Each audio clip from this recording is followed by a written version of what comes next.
தமிழ்நாட்டு மக்களே, உங்களுக்கு வணக்கம். இந்த பதிவு எதுக்குன்னா, விஜயண்ணா பற்றி எல்லாரும் சொல்கிறது, எல்லாரும்னா குறிப்பிட்டவங்க சொல்கிறது என்னென்னா, இவனுக்கு என்ன அனுபவம் இருக்குது, அரசியலில் என்ன அனுபவம் இருக்குது, இவன் வந்து என்ன மாற்றிட போகிறான் அப்படின்னு கேட்காங்க. அரசியலில் என்ன அனுபவம் இருக்குன்னா, அரசியலில் அண்ணன் சொன்ன மாதிரி கொள்ளையடிக்கிறதுக்கோ ஏதாவது தப்பாக செய்கிறதுக்கெல்லாம் இதொன்னும் ஜனாவுக்கு இல்லை. அந்த ஐடியாவே இல்லை அண்ணாவுக்கு. அப்புறம் என்ன அனுபவம் இருக்குன்னா, 30 இயர்ஸாக மக்கள் பணியில் இருந்திருக்காரு. மக்களுக்கு என்ன ஒரு பிரச்சனைனாலும் களத்தில் நின்றுருக்காரு. இந்த நம்ம முன்னாடி இருக்க அரசியல்வாதிங்க ஓட்டுக்காக வந்து நிற்கிற மாதிரி நடிப்பாங்க. ஆனால் ஒரு கேமராவும் இல்லாமல், யாருக்குமே தெரியாமல்,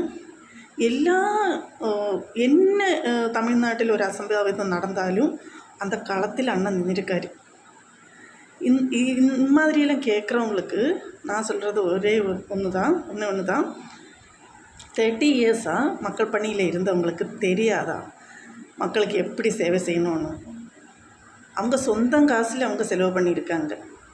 எவ்வளோ பேருக்கு செய்ய முடியும்? அது கொஞ்சம் பேருக்கு தான் அண்ணனால் அப்படி செய்ய முடியும்.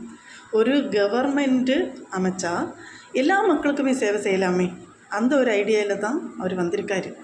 அப்போது அவங்களுக்கு நம்ம துணையாக நிற்கணும் இல்லை? இதெல்லாம் கேள்வி அண்ணனை பார்த்து கேட்குறவங்கக்கிட்ட நான் கேட்குறேன். இந்த ஸ்டாலின் சாருக்கு மகன் இருக்காருல்ல உதயநிதி சார், அவங்களுக்கு அரசியலில் என்ன அனுபவம் இருக்குது? அவங்க வந்த உடனே டெப்யூட்டி சிஎம்மாக ஆக்கியிருக்காங்க இல்லை? ஸ்டாலின் சாருக்கு மகனன்ற அந்த ஒரு இது இல்லாமல் வேறு என்ன இருக்க அனுபவம் ஏதாவது இருக்கா? இல்லை.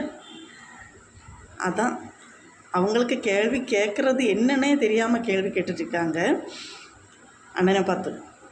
வாக்களிக்கும் போது இதெல்லாம் நினைவில் வச்சு மக்களே நீங்கள் வாக்களிக்கணும். நீங்கள் கண்டிப்பாக விஜய் அண்ணனுக்கு சப்போர்ட் பண்ணுங்கள், அண்ணனை சிஎம் ஆக்குங்க. அப்போந்தான் உங்களுக்கு ஒரு விடிவு காலம் பிறக்கும்.